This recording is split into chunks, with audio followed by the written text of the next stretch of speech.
So this is going to be a fun video that I decided to make. Y'all just recently saw me talking about the best roller coasters in the United States of America, where I went through the states that I visited and ridden roller coasters in and talked about the best from that state. I want to do something similar with Canada. Now, Canada, I've only done coasters in 2 provinces, and I hope to expand that, especially now living up here in Idaho. I hope now that I'm closer to Alberta and British Columbia, I hope that I can get those. I think there's some coasters in Saskatchewan as well. I can't remember, but hopefully I can continue to do the same thing that I've been doing in the United States that I've been doing with Canada. I'm also going to highlight honorable mentions of 2 roller coasters in Austria because I might as well, since I'm talking about Canada, and the only other coasters that I've done besides the United States and Canada is the set of coasters I did at the Wiener Prater amusement park in Vienna, Austria, one of the oldest operating amusement parks in the entire world.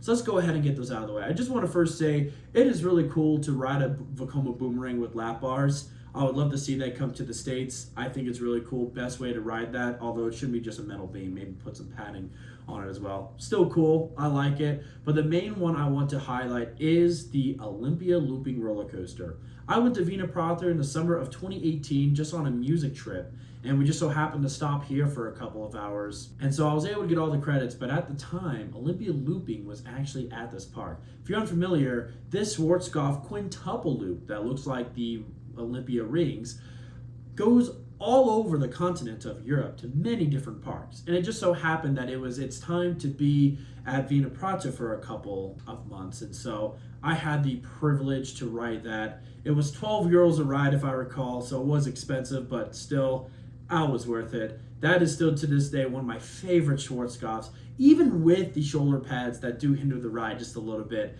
this ride is still absolutely wicked with its amazing laterals and the intense vertical loops. So now that's out of the way, we'll go ahead and talk about Canada. I'm going to list 7 roller coasters, and they will be in order, so just a little bit different from the one in the United States. I will list them in order, but I'm going to go over 7 roller coasters that are right now my favorite in the country of Canada. I hope to add more in the near future, like I said, when I go to Alberta, so I can go to West Edmonton Mall or go to PNE Playland because they have 2 coasters there on my bucket list. Starting off at number 7 is Le Vampire. This is actually one of my favorite versions of the Batman the Ride clone in terms of how the ride runs throughout its layout. But I will say aesthetics are definitely not there. There is none of the Batman the Ride theming that you get with the ones in America. So that is the unfortunate part. So everything looks bland. The station kind of looks bland. But aesthetics aside, I do like the color scheme of the ride. And the ride runs really, really well. It's a fun roller coaster at this park. Number 6 is right now currently a standing but not operating as far as I'm aware. It did not open at all for the season 2024, and that's because the park is going through some issues right now. But if this ever opens up, I will say, if you're an aerodynamics fan, you need to go ride this ASAP. And that is Dragon Mountain Roller Coaster, one of the most unique aerodynamics roller coasters I've ever done. If you think of the Beast, but want Beast in steel mode, this is it. I love the fact that they built an entire man-made hill for this ride. The station and underground with the caves, the aesthetics, absolutely wonderful. The vegetation that's growing around it too, especially when going up the lift hill, really awesome. The vertical loops are just as good as other arrows, but the fact that they built this to make it a terrain coaster and it feels like a terrain coaster is absolutely incredible. There are some great forces on this too. I like the aesthetics of the trains as well. This is such a fun roller coaster. And it is a shame that it is currently not operating right now, so hopefully it can reopen in the near future. And when it does, you better go ride it. Coming in at number 5, we go to Canada's Wonderland for Vortex. Yeah, this is my favorite aerodynamic suspended coaster. I know the Bat at Kings Island is a clone of this, but for some reason, not only that this one rides better, but the layout is just more exciting in my opinion. The fact that they built this on top of the mountain, turn around to drop off the mountain, and then you hug I believe it's a lake, but with the trees nearby too, and then adding Yukon Strikers drop in between it, holy smokes, this is placed perfectly with its layout. And this was the original one too. But it is super smooth, super intense, a lot of fun, and yeah, this is personally my favorite of the aerodynamic suspended coaster models. Unfortunately, I never got to ride Big Bad Wolf, so this one would be my number 1. At number 4 is Yukon Striker, also at Canada's Wonderland. What a fantastic B&M dive roller coaster. A lot of the things that I nitpick about Valravn were fixed on Yukon Striker, like holding over the drop much longer than that. I think the forces are also even more intense. There are some good forces on Valravn, but this one just took it up another level. That drop going down in between Vortex's helix underwater is absolutely insane. That was such a crazy thing to think about and actually execute.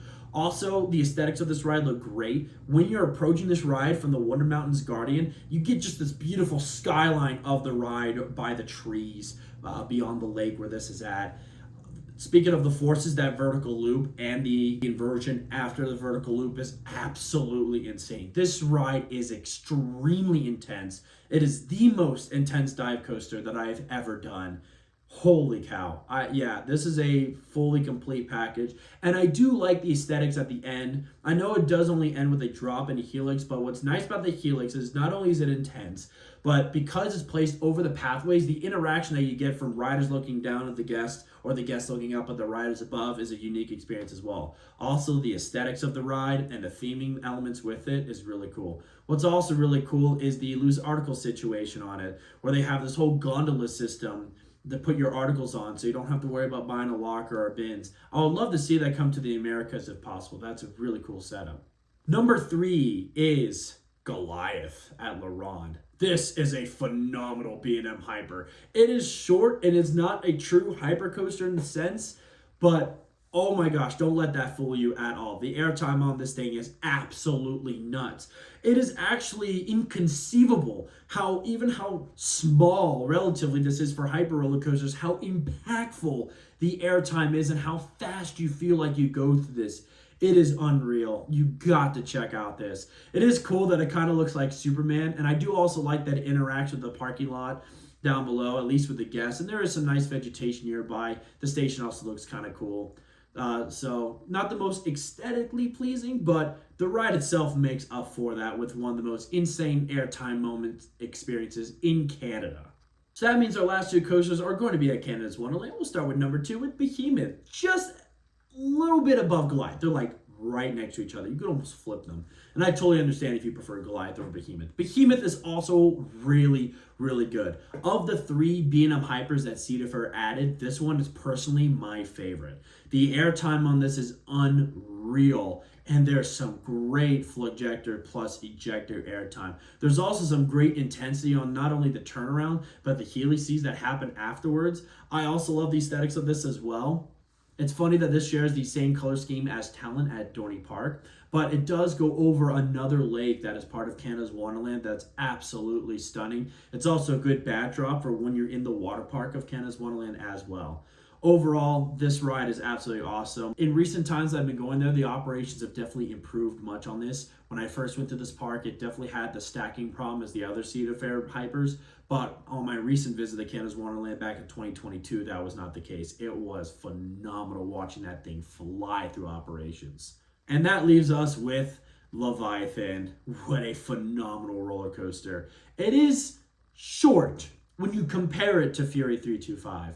But as a whole, yeah, this is phenomenal. And what a great way for B&M to start off with their first ever Giga roller coaster. The drop on this is absolutely phenomenal. It has some great intensity. It stays low to the ground, got some good whip, some fantastic airtime. The aesthetics of this are great too. I also love its color scheme. It just works well with the area that's in. I love the plaza that Leviathan is around as well. Absolutely incredible. The operations are also phenomenal. Just in general, Canada's Wonderland's operations are fantastic. But yeah, this is by far, right now, the best roller coaster in Canada. I'm very curious in the near future what this will be like with adding Alpine Fury. And not only that, but also checking out the other roller coasters in the country of Canada. Because there's a lot more than just this. So for those Canadians that have found this video and are like, wow, you're not even going to mention the other ones, unfortunately, the only ones that I've been to are Marineland, Canada's Wonderland, and La Ronde. I really hope to change that in the near future so that I can add more to this, just like with the United States. But for now, that's what it is. And I hope you guys enjoy it. So thank you guys so much for watching. If you have ridden any of Canada's roller coasters or you're from Canada, go ahead and let me know in the comments below what your favorite roller coasters in the country are. Don't forget to hit that like button if you made it all the way to this video and you did enjoy yourself, because it does help out the channel out greatly as I'm trying to continue to grow this channel out. If this is your first time coming to the channel and you did enjoy it, you might as well hit the subscribe button if you haven't done so yet. If you want to, you can even turn on the bell icon so that you never miss any of the videos coming out here on The Coaster Fanatic. Thank you guys so much for watching, and as always, Roller Coaster Fanatics, keep coasting.